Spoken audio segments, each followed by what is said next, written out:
So we're getting pretty close to 500, you think? Yeah, we're doing good. I think if we can just keep pushing through. All right, gents. Everybody's got to get their crap together. You ready? We got a new video, man. Let's go. Is there customers here? Clear them all out? Yeah, they're all gone. Getting hungry. We gotta get this video done. I know, I got a ribeye calling my name. You want to cook it on the new grill? No. Do you want me to? You don't want to? It's an expensive ribeye. You don't think we have nice enough grills for that, or what? I'm cooking it on a grill. I already pulled a grill out for it, but do you want me to cook it on one of the travel grills? I mean, we might as well put it to the test, right?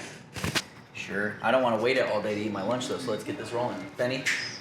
Well, how long do you think it takes to heat up, Tate? Come on. I think your videos take forever. Is your steak even out and seasoned? Nope. Is your video even shot and done? Well, what the Next heck? question, Trevor. He's irritating me.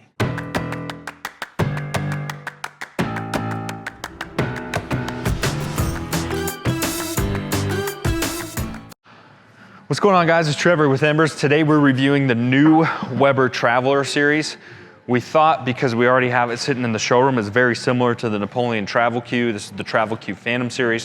So we're gonna break this grill down first by itself, then we'll test it up against the Travel Q. Okay, so let's start with just the Travel Q by itself. Not the Travel Q, got Napoleon on the brain. This is the Weber Traveler. That's what it's called. Lost my train of thought. Make sure you guys subscribe. I always say at the end of the video, but a lot of you guys don't stay to the end of the video. So subscribe, helps us out a ton. Elijah, make sure to put that subscribe link at the beginning of the video, not the end when nobody's watching, right? Okay. All right, so you can see right away what's different about it compared to like a lot of the other travel grills. You notice anything? I'm giving you a hint. It's shorter. Yeah, specifically the lid, right? Yeah. So, personally, I think that's kind of cool in the sense I could see that coming in a little bit handy because it's gonna take up less space when it's stacked or upright or in your truck bed or something. So it definitely lends itself to a very nice portable grill, but you are gonna lose vertical space in your barbecue itself. Does give you a little thermometer right here. And then of course we have their porcelain enamel finish. So let's test this out. I'm always nervous to try this. Oh shoot, it's scratched. Just kidding, I'm just messing. So anyways, what I will tell you about this is this porcelain finish is gonna hold up really well. So longevity wise, at least the paint finish is gonna hold up good. I'm not sure about this cart, but we'll dive into that. Okay, let's start with how to operate it first, and then we'll talk about the actual barbecue itself. So you see this here, has this little block here, so very similar to the Napoleon. We're gonna put your foot down, and then get under here, Elijah. There's sort of this stop here. So you can pull this out, and then it sort of releases. And then, I don't know if that will loosen up over time, but it seems like it would. You can lock it in place like that, and then we're rolling. Now, oh, this locked. How'd you get that to lock? I think it locks when it's closed. Oh, it does it by itself. That makes a lot more sense.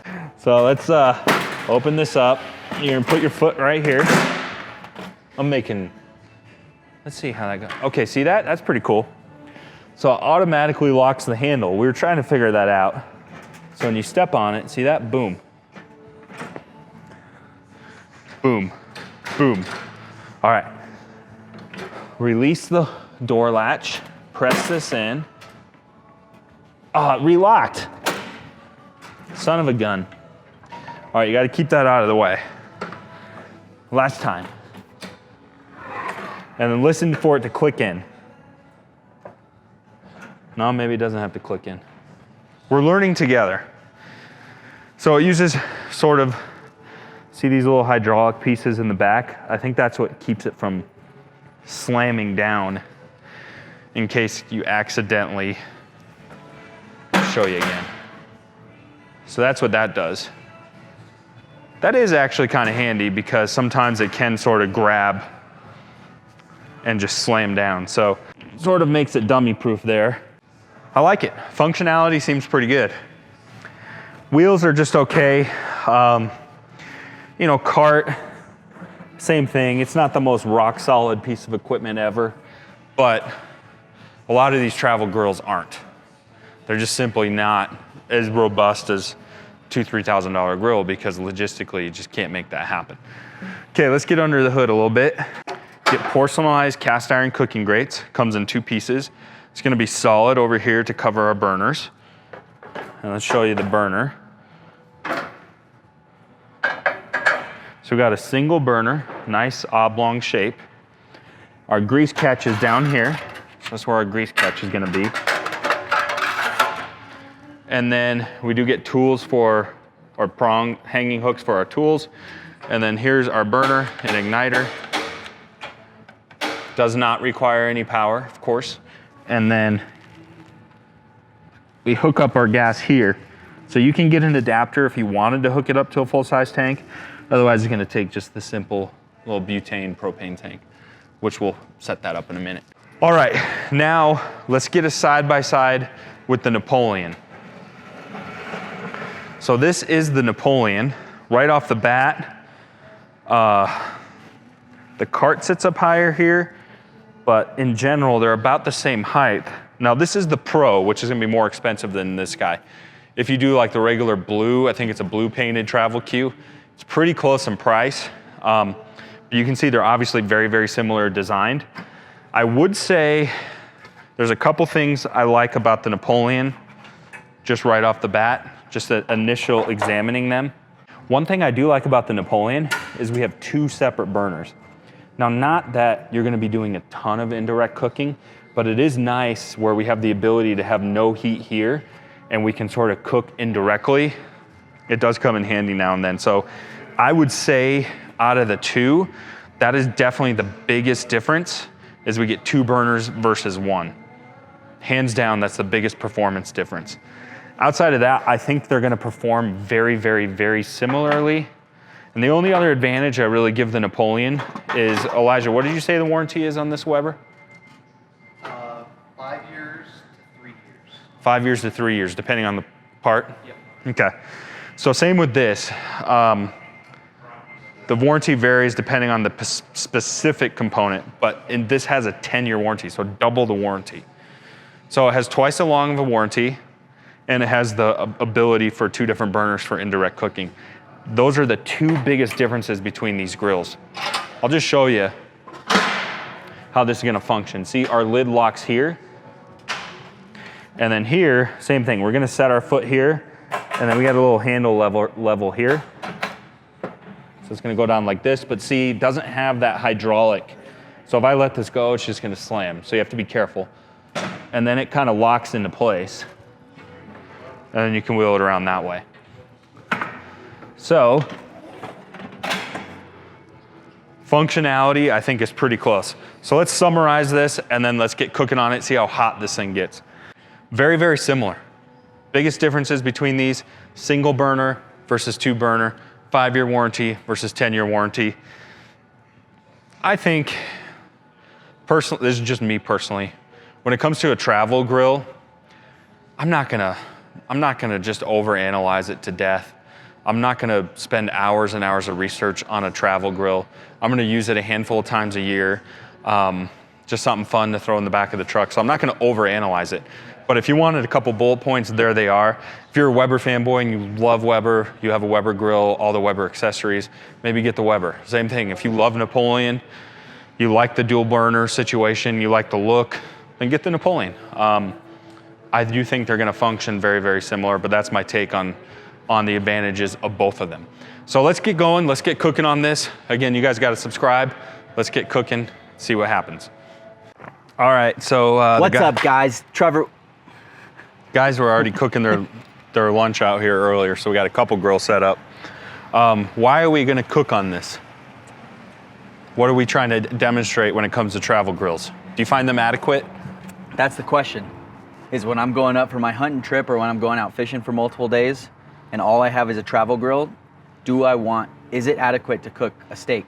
Can I stop bringing just hot dogs and thin burger, that kind of cut? Can I bring a real steak and cook it efficiently on a travel grill? That's Yeah. what I want to find out. Yeah, and there's a couple benefits to travel grills. One, you have small cooking areas, so they're gonna heat up very, very fast. So this has been on for what, a minute or two? No, I'm exaggerating, 5. Ben 5. 5, sometimes I exaggerate. We're well over 400 degrees. I did it again. We're not well over 400 degrees. We're like 10 degrees over 400 degrees. We're like at 410. So, hey Mike, it gets hot very, very fast. And with that high heat, we're gonna test it today, but with super high heat is obviously really good for searing. So you can do nicer things, more expensive things than hot dogs and hamburgers like Tate's talking about with a steak. Also, you can drop a skillet in there with that high heat, and that gives you the ability for flapjacks, crepes, Scallops, steaks, anything high temp on straight ceramic. bacon. Yeah, I could see that. You can see that. Breakfast sausage. Yep, I can see that happening too.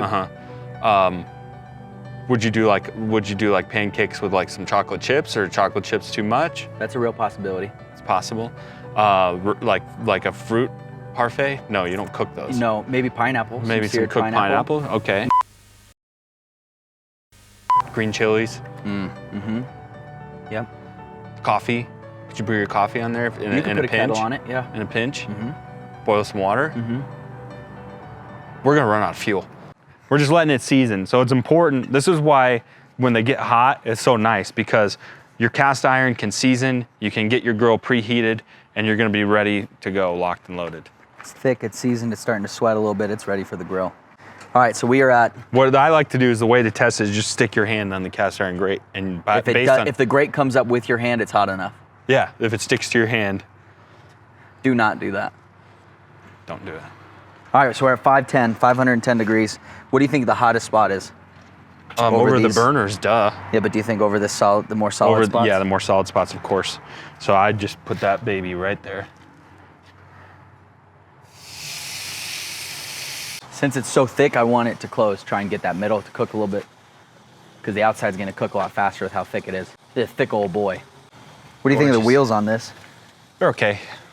So they look like that hollow plastic you see on those cheap coolers, but they're actually not. It's more like a dense plastic. Yeah, so you're not gonna get a flat. Right.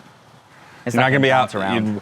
You don't need a flat repair kit if you're out camping. You don't have to mess with that. Nope. Also, while this is going, you guys see all these grills? We're reviewing barbecues faster than we can get them sold. See you, Mike. See, Mike, starting to become a problem. We cannot sell them fast enough. We're just, I'm going crazy. Do you love it when I just order a bunch of new grills and then review them all?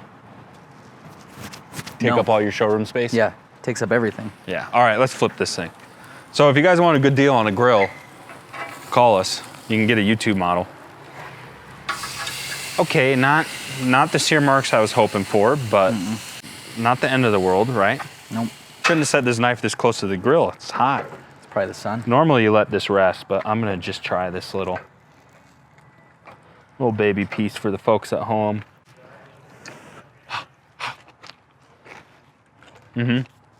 Oh, ooh. That's good. Man, that's really good. That fat renders so nice. So can it do the job? It took a little bit longer than your barbecue you have on your back patio, but it did it. I mean, it's got the marks. Look at it. It's got a nice crispy edge. Rendered the fat down. So, contrary to popular belief, these portable grills are very adequate. We'll have a new top 5 video coming out on our top 5 portable grills, but this is the new Weber Traveler. If you're in the Denver, Colorado area, come down to our showroom today. Can I just finish this little outtake quick? Come down to our showroom today. You can check these out. You guys got to subscribe to our channel. Stay tuned for more videos.